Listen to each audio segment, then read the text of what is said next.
This is a redirect video for Quad Shop bonus part for Eden of the East. Apologies for Patreon for getting this out really late. It was really hard to find time to actually record all of this in one sitting.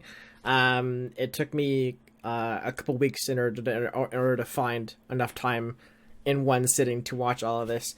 I know in the past I've done like one-shots, essentially, like watching the entirety of one anime in one sitting for like 6 hours kind of thing, but sadly that's not a thing I can do really at all anymore, so finding time for 3 hours kind of thing is pretty daunting.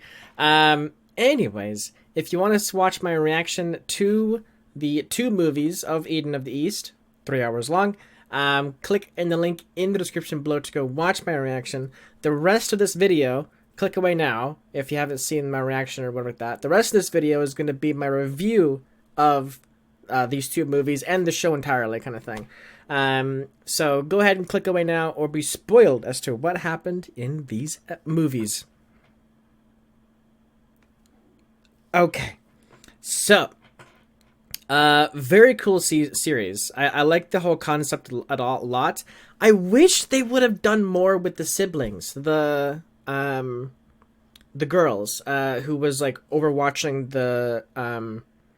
the cores, essentially, like all of the different Celestials cores. I wish they did more with them. I hate that they only did like one little bit with them and then that was it, essentially. I wanted to do or see more of them and see what their overall kind of part in all of this was, essentially. I would have liked to see a lot more with them. It would have been good. But sadly, we only got like that little bit and then the little tidbit thing at the very end of the movie, with them kind of driving in their car, kind of thing.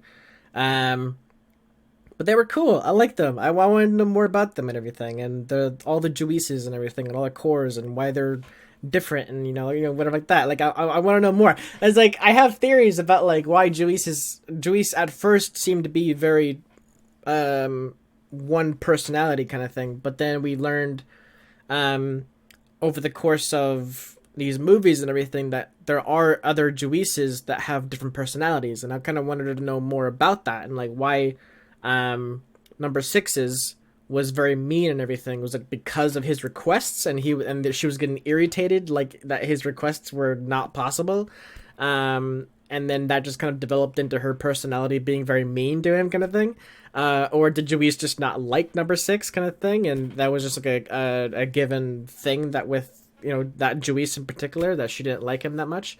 And like other Juices, like number 9's Juice was very happy to see him back and everything. And number 1 was very calm kind of thing the entire time.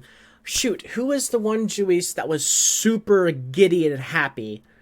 Was that 11's? No, that wasn't 11's. 11's was very giddy and sad that she had to go, essentially. Shoot, there was one Juice that was super happy, like just all the time. She was giddy and happy and everything. I think that might have been number 9, but I can't remember now. Shoot. Anyways, it was very cool to see all the different kind of back end stuff of all the kind of stuff with Juice and like the grandpa, essentially, number 12. Mr. Outside, and then it was very cool to see the granddaughters kind of thing. I don't even know what to call them because I don't know their part in all this. The Overwatchers, like I don't know. The girls, essentially, the 4 girls who were overwatching the trucks. They were pretty cool too. I wanted to know more about them for sure. But anyways, on to the rest of the show, like the whole number 9's rise to power and just all of that kind of stuff. I was actually really interested to see if he was the child of the prime minister, but apparently maybe it was docked. Maybe that was docked because like I don't know. No, if it was docked, if the DNA test was docked, then that means, um,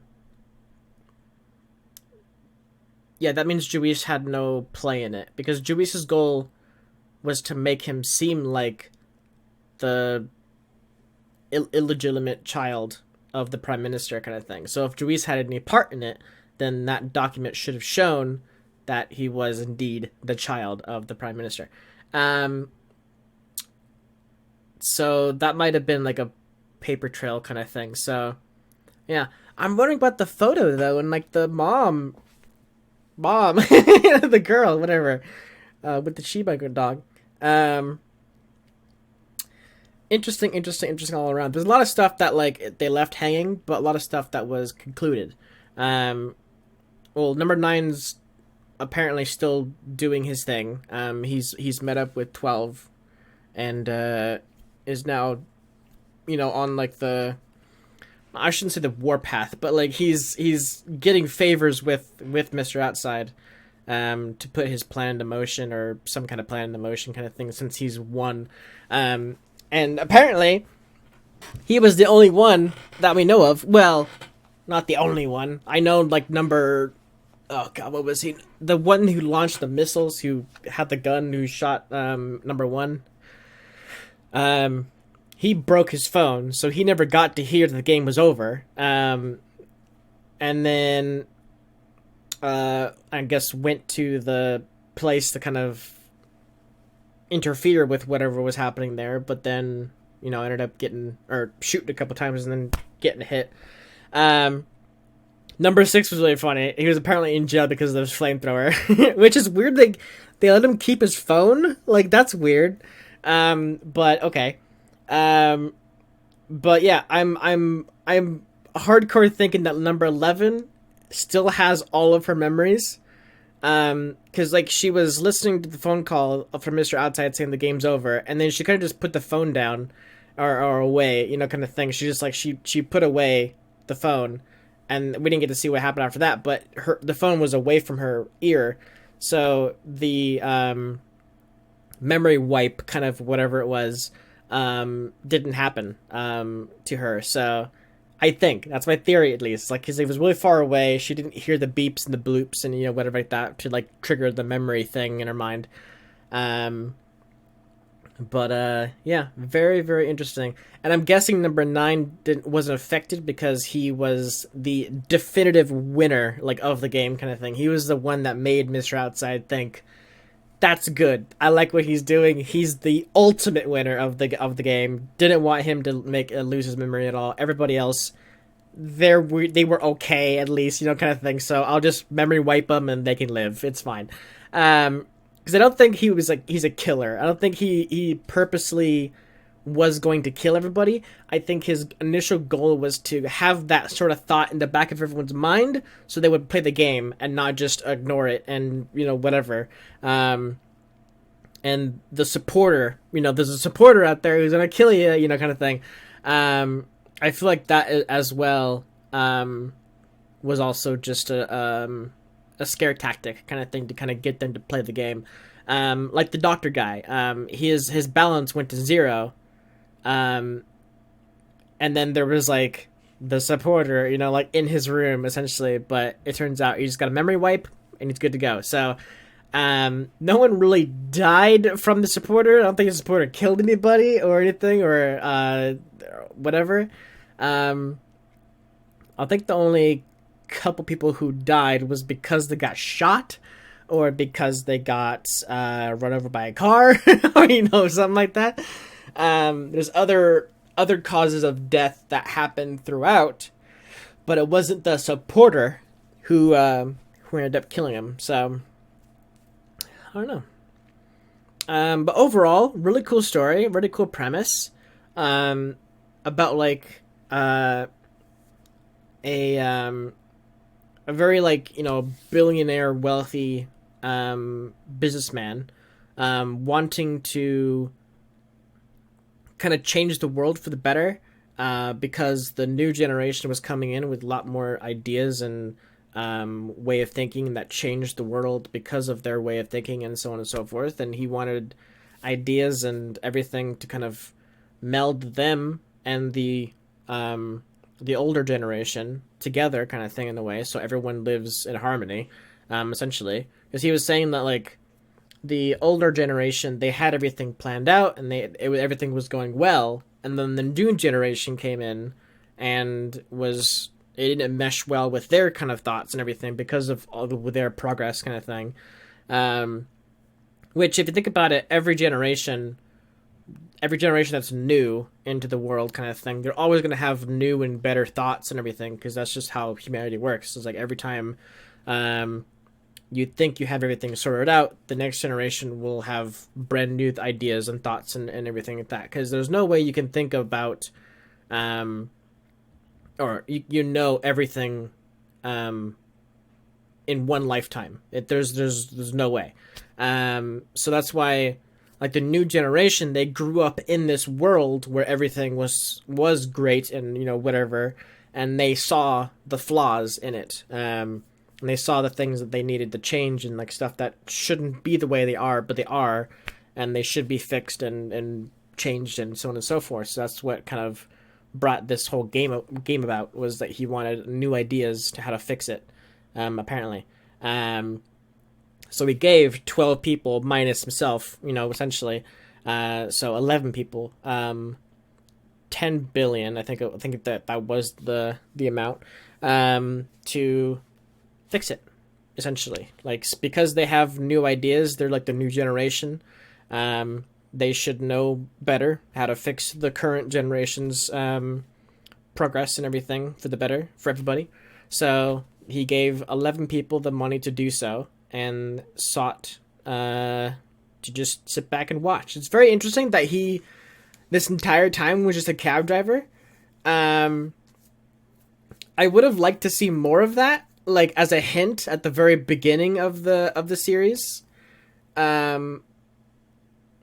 or like throughout, kind of thing. Like, occasionally Takazawa would be like driving in, like, the taxi, essentially. That would have been interesting. And then him just realizing, or like the phone wasn't there, right? Because that's a dead giveaway that they're like a Seleção. But like, it would have been just interesting if Takazawa occasionally was like, taxi, and the taxi pulled up and it's like, oh, it's you again, whatever. Or, step on it, whatever, and get to that location. He drives in there, whatever, and then that's it. We never get to see too much about him. But then, like, over time, we slowly realize that, like, he just keeps showing up, essentially. Like, he's just, like, always there.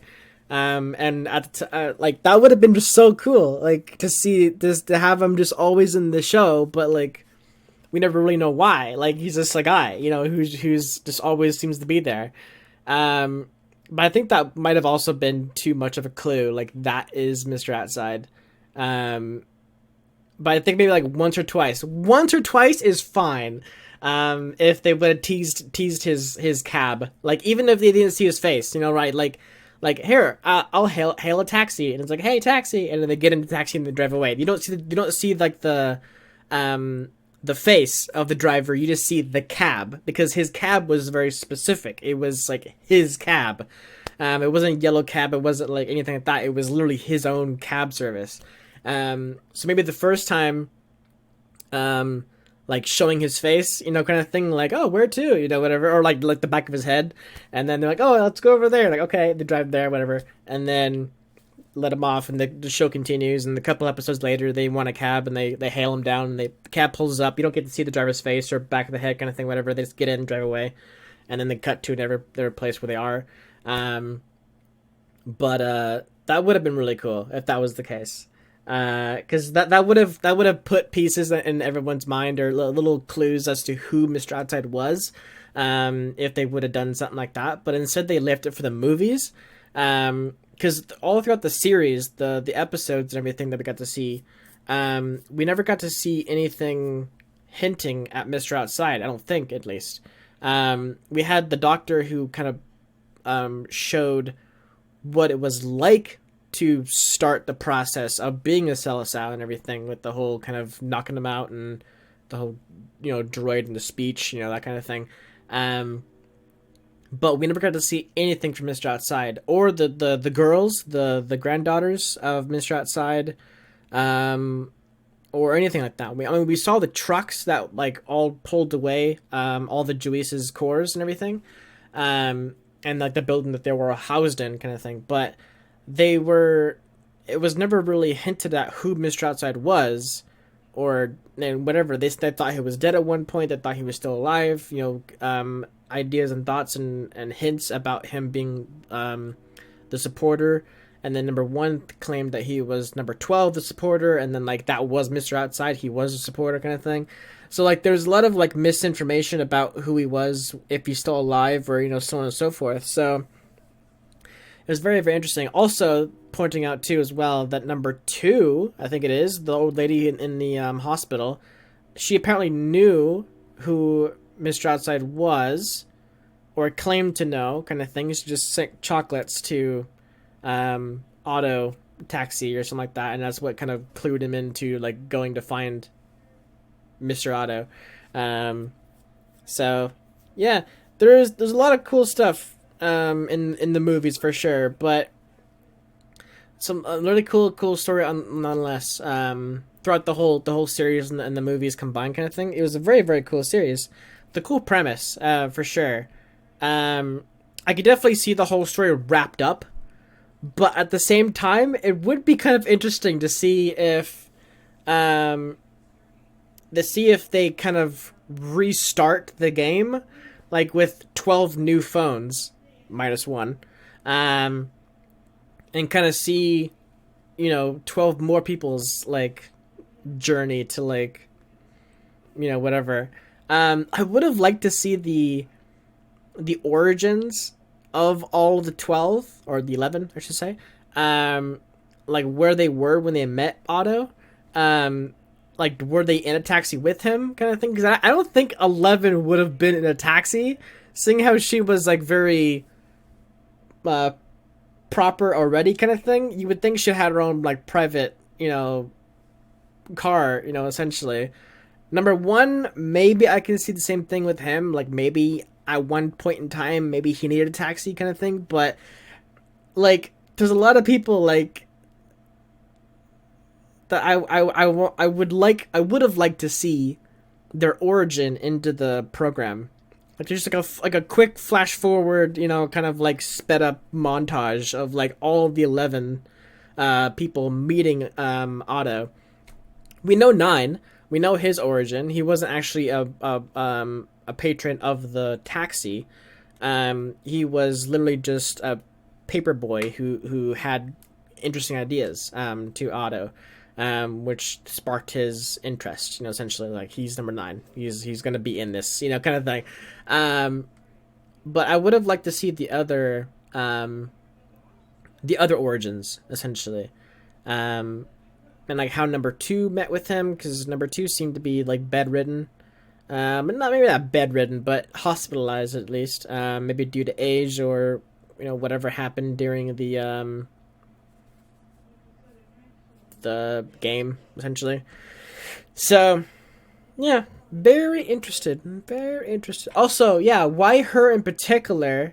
Because that's the thing too as well. Because like, if his whole ploy was to get 11 people who wanted to change the world for the better, who are like the new generation, why did he choose number 2 being like an older generation citizen, essentially? Maybe it was like Otto's girlfriend or someone he fancies, kind of thing, and he wanted to give her a bunch of money just to have fun, essentially. But that was the interesting thing that I just kind of clued into, was just like, why her of all people, kind of thing? Because like, she sent him chocolates, but I think her balance was still like pretty high. Like, she never used any of the money. I don't think, anyways.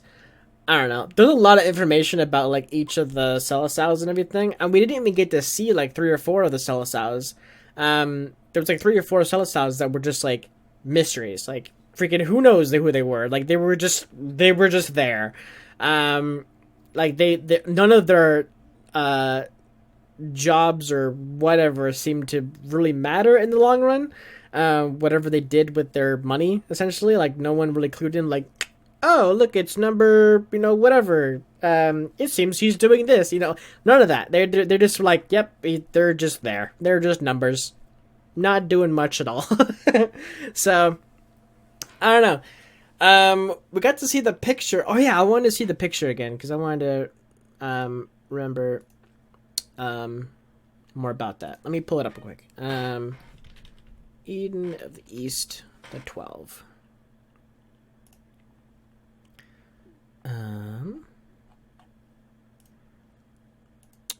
My God, that picture is super small.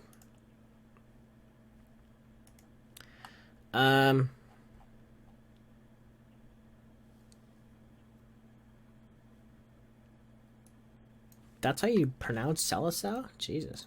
That's a hard word. Celisau. Let's see if the fandom thing has a picture of it. Okay. So number 7, never revealed. Number 8, a middle-aged man in a suit who appears in a cameo at the end of the second film, listening to Mr. Outside closing statement at the game. Everybody else except 7 and 8 was revealed. Okay. So I thought we had like 3 or 4 people who weren't like a thing.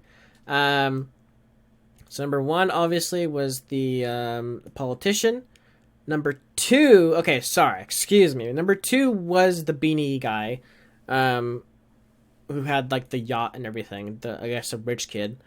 Number 3, that was it. Number 3 was the lady. Okay. Elderly purple-haired lady, woman who plays a minor role in the series, only appearing in a cameo role. She was first revealed in The King of Eden, and then actually makes her first call to Juice in Paradise Lost to order some food. It is revealed that at the end of the film that she is in fact hospitalized and generously thanks Mr. Outside for the game. Interesting. So I don't think we got to see any of her spending. Though there was a very big expenditure from her, I think. Though I can't read it because I don't know how to speak Japanese. Sorry. There is 1 billion yen charge, but I don't know what it means or says or anything. But so she went through about half of her funds. Okay. I guess I can show you guys this while I'm kind of going through it. Let me do that real quick. Display capture. Okay. Because might as well look at some stuff while I'm here, right? All right, I'm gonna move the redirect thing over here. There we go. Okay. So, like I was looking at before, number 1 was the politician guy. Number 2 was the pretty boy, rich kid, whatever you call it. The girl, old lady, she was number 3. And then we'll kind of just do this. Let's just do this. Let's open all those tabs. Okay. Number 4 was the investigator. Got it. Which he went by 2 names, weirdly enough. Oh, that might just be for spelling, because he's got those weird characters in his name. So yeah, he dies because he got shot. And he used up most of his money. I think he used up pretty much all of his money. Number 5, the doctor. Yes, so he used up all of his money for sure to make his own little community.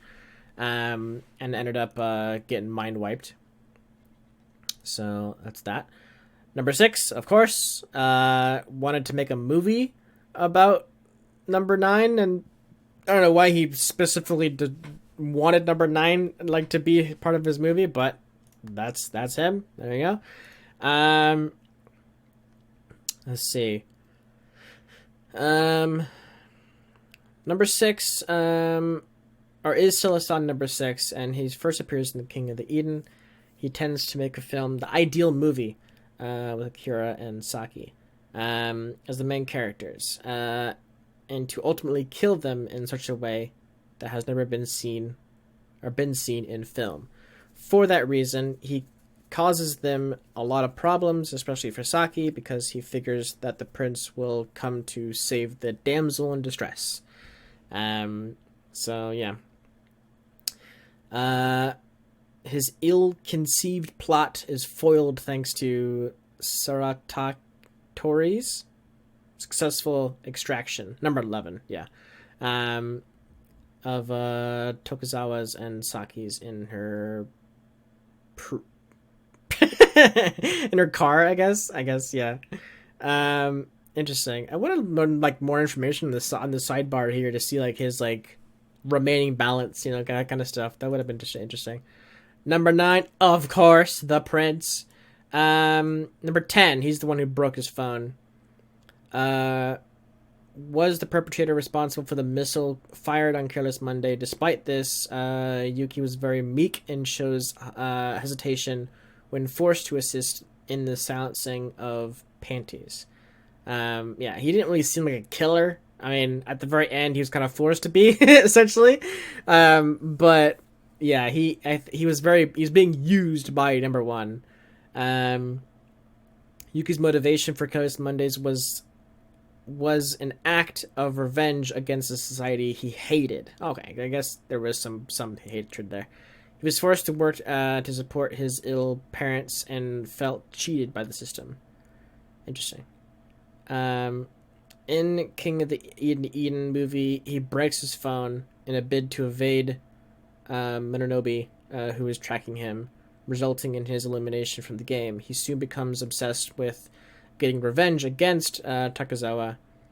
Since he broke his phone, his memories are not erased when the game ends. However, he is run over by Mononobe's car when he attempts to murder Mononobe for not remembering him despite manipulating him. It is unclear whether he survives or not. Yeah, I mean, if you ran over by a car that hard, I don't know, some broken bones at least. Number 11, the Johnny Hunter. Yeah, also known as Johnny Hunter because she kidnaps and cuts off men's Johnnies. Having even claimed to have had up to 1,000 men, she still has a feeling for Tokuzawa, but she hopes he remembers his promise. Wow, not much more information about her, huh? Jesus.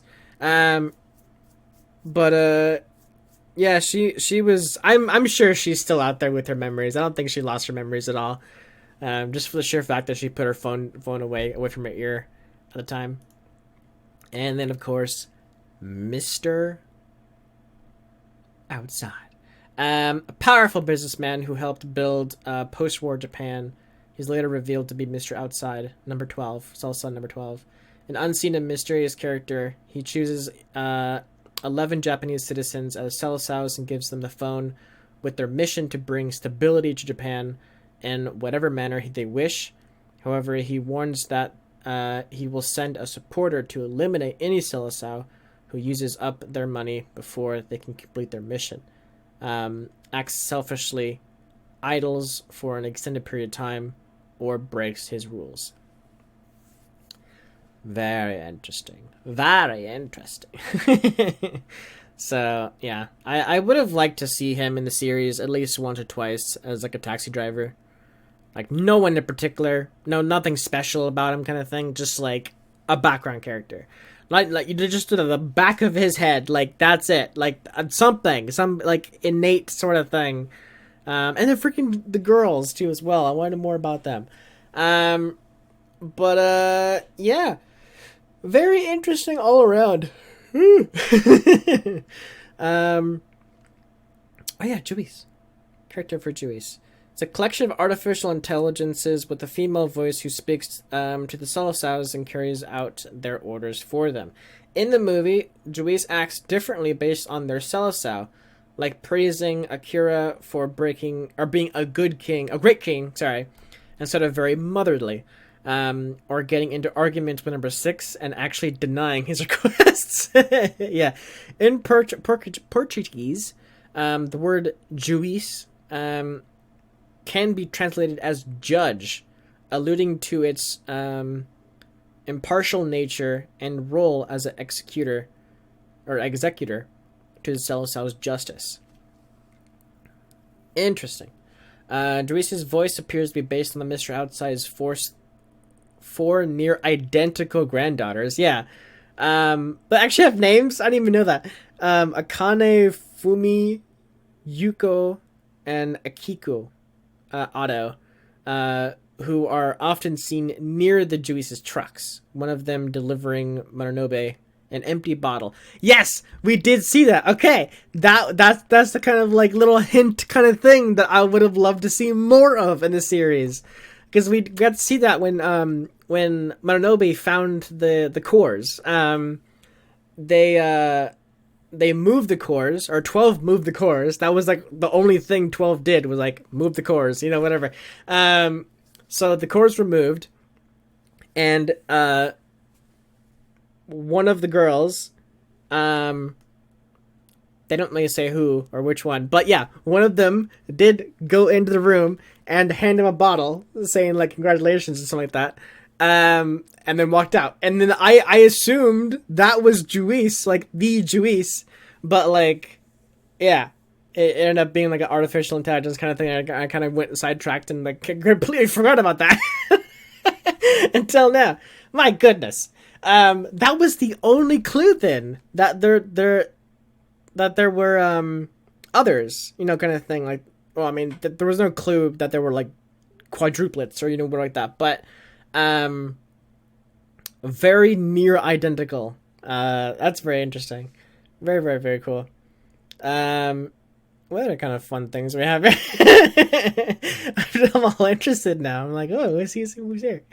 But yeah, overall, I mean, it was a really, really cool series. I liked it.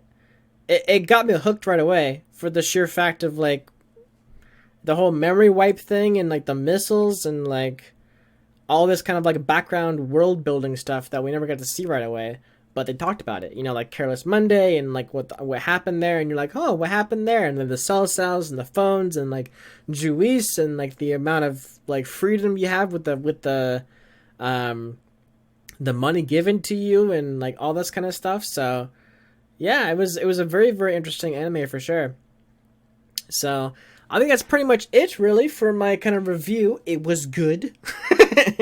I enjoyed it quite a lot. Like I said, they did have a lot of open-ended stuff at the end of the movies. There was still some stuff that was left up in the air, like who knows what happened to 6? Oh, sorry. Well, I mean 6. I mean, 6 is gonna probably have some interesting times. But no, I meant 5. I think, right? No, not 5. Yeah, so 7 and 8 they weren't really a number, but 10. Yeah, 10. Okay, sorry, 10. Maybe dead. Who knows? He was hit by a car. Injured, perhaps. Who knows? Mononobe, was he shot? Why did he crash? Was he shot? It's like a lot of stuff with that. Number 9 and Mr. Outside, kind of getting in the car together and saying like, we have a lot to do, but take a right, whatever. That kind of stuff is open-ended. So who knows? All the neats kind of gathering up at the old aren't the old, but it's the mall that number 9 owns, that he bought the rights to and everything. A bunch of stuff like that. So yeah. What do you guys think? What do you guys think of this series entirely? What's your favorite bits? What's your least favorite bits? What do you think could have been improved on with the reveal of Mr. Outside and the girls and everything? But what are your thoughts? Do you agree? Do you disagree with my thoughts? All that kind of stuff. I would love to hear from you. Leave a comment down below in the comments below of the YouTube video here, and we'll chit chat if I have time. So yeah, next week is going to be the first part of Saga of Time of the Evil. I've already recorded that in part 2 in the timeline of when I record this. It's a very good series. But if you've seen this on YouTube, then the entirety of Saga, the Tanya of Evil, has already been pushed out to Patreon. So if you wanted to see the rest of, or the show ahead of time, if you wanted to see the entirety of Tanya of Evil right now, you can for sure do so if you support any dollar amount to my Patreon. It helps out quite a bit, so thank you for your support. And then after Tanya the Evil, we have Chivalry of a Failed Knight planned as well, after Tanya the Evil. So just so you are aware, which Chivalry of a Failed Knight is starting next month, technically, on Patreon. So if you want to get a head start with that and see the entirety of Tanya the Evil, like I said, any dollar amount whatsoever gets you access to all the quad shot stuff. So thank you so much for watching. Thanks for the support, and this was a good show. Like I said, leave your comments down below what you thought of the series as a whole, and I'll read through them when I got time and all that kind of stuff. Yeah, thank you so much for watching, and I will see you guys in the next quad shot. Take care, everybody.